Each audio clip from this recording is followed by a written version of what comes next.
America is no longer the land of opportunity. Inequality is worse than you think, and the American dream is a myth. These are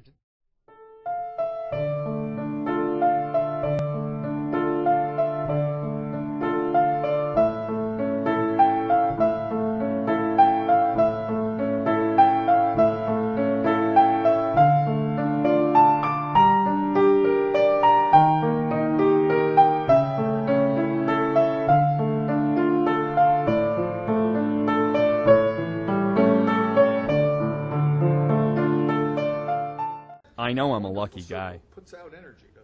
My great-grandfather started the Johnson & Johnson pharmaceutical company, and my father inherited a fortune worth $1 billion. People of this character are in that first circle. Every year my family meets with an advisor to discuss our finances,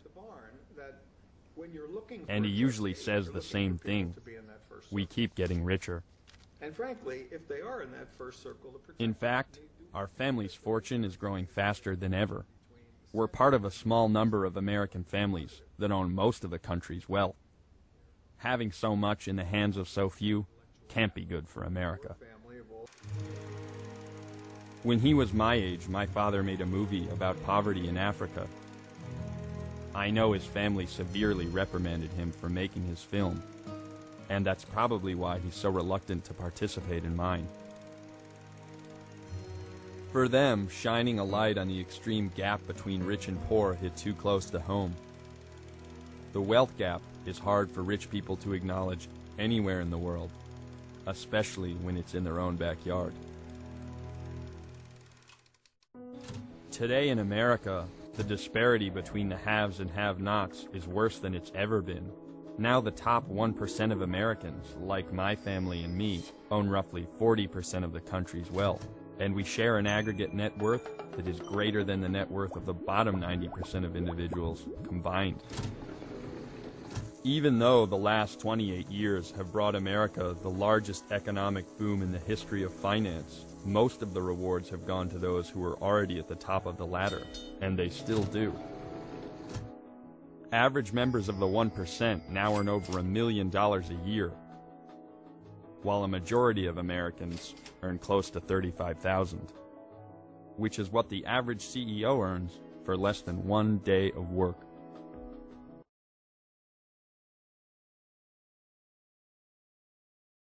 I call it Kinkos because of my nickname, because I had this kinky hair. And if you think of it, the first thing a baby learns is goo goo gaga. And you think of good businesses like Kodak, Xerox, Google. People remember strong consonants. That's why Kinkos was a good name. But really, I had this big curly hair, and before being called Kinko, I was pube head. So I thought Kinkos was better than pubos. Do you want to make hundreds of millions of dollars on top of what you already have? Yeah. Yes, hell yes. Yeah. I want to make a hell of a lot more. Can you tell me about that? Well, one day I'd like to go to the moon and look at the planet Earth and say, that's part of my portfolio. It sounds ridiculous, but Paul and a few people like him really do own the world's portfolio. And when you start to look around, the disparity is hard to miss. You know, you hear them get up there all the time, land of opportunity, you know, all this shit. That's in their head. They must don't ride through the same neighborhoods I ride through. They must don't go through the same towns I go through. They must don't visit and see the same people I visit on a daily basis. And they can't do that riding around in a damn limo and a helicopter.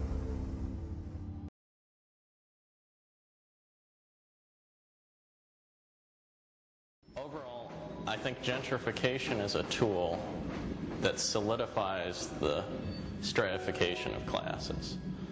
There are people who live in an area that becomes 100% people like them. 3 big tools have been used in a lot of areas. First, you build a big police station. Secondly, you tear out all the basketball courts. And lastly, if there's a local public school that poor people attend, you tear down the school. They closed 3 schools up in our neighborhood. The middle school, the high school, and the baby school. Why? Closed 3 buildings. I don't know. I guess they trying to push us out the neighborhood. It's decent people living in the project. You know, pay their rent, people work.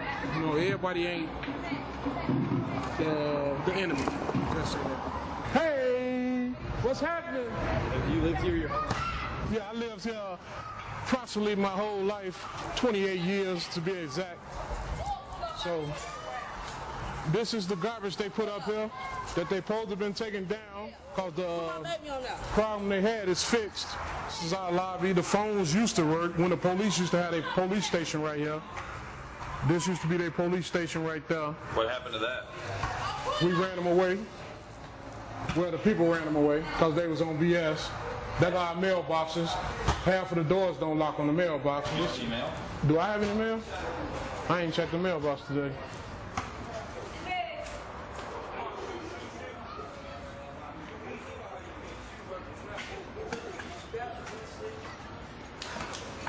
No, I got a bill. Yep, I got a bill from Tribune that I'll never get the newspaper if they send it to me. The changes in the neighborhood is changes in the neighborhood around us, not to us, around us. We got 1.5 schools in our neighborhood. 35, 40 kids in one classroom with one teacher. He can't teach everybody all, you know. He needs some help. So that's why all the kids, when they go in class, if they ain't getting no attention, they gonna run away. This land is worth more than what the niggas over here can give them. So what can you do with them? Displace them, and the ones that you don't want over here, you get rid of. You get rid of. You know, and what you use as an excuse, use the drug dealers, use the cocaine house. You know what I'm saying? Cocaine dealers.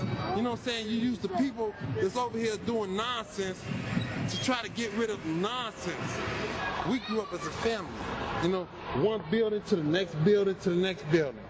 You know, you can sit up here and talk all you want to, but yet still, we love our kids. This is my son. Come here. This is my son. Do you feel like your kids have an opportunity to get rich in this country? Hell no. Hell no. They ain't no rappers. My kids ain't gonna be rappers. They ain't gonna be rich. It's easier to just cleanse the earth of these people, send them to the far reaches of the universe, and the mayor's office will build a big police station, build a bunch of townhouses, the yuppies will buy in and bougify it, and suddenly we'll have a community. Yeah, there will be a bunch of people displaced. Yeah, there will be a bunch of crime problems, but it's easier. We found the easy solution. You've been living in a dream world, Neo. This is the world as it exists today. Consumption. It's the new national pastime. Fuck baseball. It's consumption. The only true, lasting American value that's left, buying things. Buying things. People spending money they don't have on things they don't need. Money they don't have on things they don't need. So they can max out their credit cards and spend the rest of their lives paying 18% interest on something that costs $12.50. And they didn't like it when they got it home anyway. Not too bright, folks. Not too fucking bright. But if you talk to one of them about this, if you isolate one of them, you sit them down rationally, and you talk to them about the low IQs and the dumb behavior and the bad decisions, right away they start talking about education. That's the big answer to everything. Education. They say we need more money for education. We need more books, more teachers, more classrooms, more schools. We need more testing for the kids. You say to them, well, you know, we've tried all of that, and the kids still can't pass the test. They say, oh, don't you worry about that. We're going to lower the passing grades. And that's what they do in a lot of these schools now. They lower the passing grades so more kids can pass. More kids pass, the school looks good, everybody's happy, the IQ of the country slips another 2 or 3 points, and pretty soon all you'll need to get into college is a fucking pencil. Got a pencil? Get the fuck in there. It's physics. Then everyone wonders why 17 other countries graduate more scientists than we do. Education. Politicians know that word. They use it on you. Politicians have traditionally hidden behind 3 things: the flag, the Bible, and children. No child left behind. No child left behind. Oh, really? Well, it wasn't long ago you were talking about giving kids a head start. Head start, left behind. Someone's losing fucking ground here. But there's a reason. There's a reason. There's a reason for this. There's a reason education sucks, and it's the same reason that it will never, ever, ever be fixed. It's never going to get any better. Don't look for it. Be happy with what you got. Because the owners of this country don't want that. I'm talking about the real owners now. The real owners, the big wealthy business interests that control things and make all the important decisions. Forget the politicians. The politicians are put there to give you the idea that you have freedom of choice. You don't. You have no choice. You have owners. They own you. They own everything. They own all the important land. They own and control the corporations. They've long since bought and paid for the Senate, the Congress, the state houses, the city halls. They got the judges in their back pockets. And they own all the big media companies, so they control just about all of the news and information you get to hear. They got you by the balls. They spend billions of dollars every year lobbying to get what they want. Well, we know what they want. They want more for themselves and less for everybody else. But I'll tell you what they don't want. They don't want a population of citizens capable of critical thinking. They don't want well-informed, well-educated people capable of critical thinking. They're not interested in that. That doesn't help them. That's against their interest. That's right. They don't want people who are smart enough to sit around the kitchen table to figure out how badly they're getting fucked by a system that threw them overboard 30 fucking years ago. They don't want that.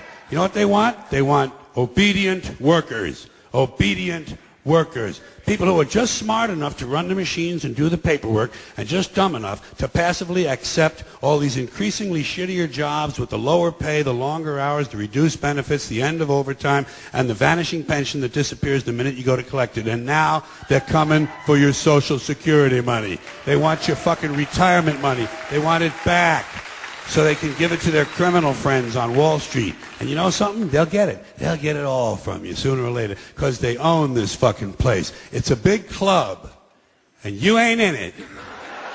You and I are not in the big club. And by the way, it's the same big club they used to beat you over the head with all day long when they tell you what to believe. All day long, beating you over the head in their media, telling you what to believe, what to think, and what to buy. The table is tilted, folks. The game is rigged. And nobody seems to notice. Nobody seems to care. Good, honest, hard-working people, white collar, blue collar, doesn't matter what color shirt you have on. Good, honest, hard-working people continue. These are people of modest means. Continue to elect these rich cocksuckers who don't give a fuck about them. They don't give a fuck about you. They don't give a fuck about you. They don't care about you at all. At all. At all. Man. You know? And nobody seems to notice, nobody seems to care. That's what the owners count on, the fact that Americans will probably remain willfully ignorant of the big red, white, and blue dick that's being jammed up their assholes every day. Because the owners of this country know the truth. It's called the American dream, because you have to be asleep to believe it.